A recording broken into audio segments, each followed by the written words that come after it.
Welcome to my channel, Lemonette Kids TV.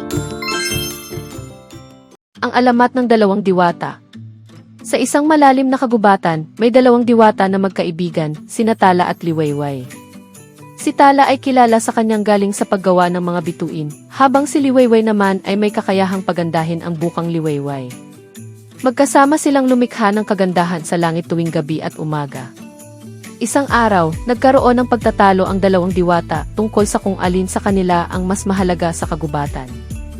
Si Tala ay nagsabi, ang aking mga bituin ay nagbibigay liwanag sa gabi at gabay sa mga naglalakbay.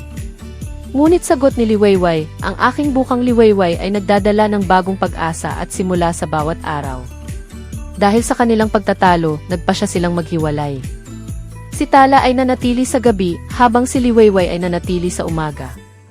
Ngunit sa kanilang paghihiwalay, napansin ng mga tao na may nawawalang sigla sa kalangitan. Ang gabi ay nagmistulang malungkot at ang umaga ay nagkulang sa ningning. Sa huli, napagtanto ni Tala at Liwayway na mas maganda ang kanilang nililikha kapag sila'y magkasama. Nagbalik sila sa kanilang pagkakaibigan at muling nagtrabaho ng magkasama upang lumikha ng isang langit na puno ng bituin at isang bukang Liwayway na puno ng pag-asa. Mula noon, naging simbolo ng pagkakaisa at pagmamahalan ang kanilang kwento. Ang mga tao sa kagubatan ay laging nagpapaalala na ang tunay na kagandahan ay nasa pagtutulungan. Aral ng kwento.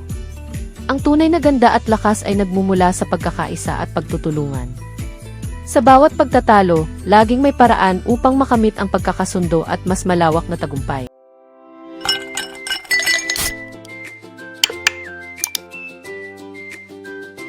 Please subscribe.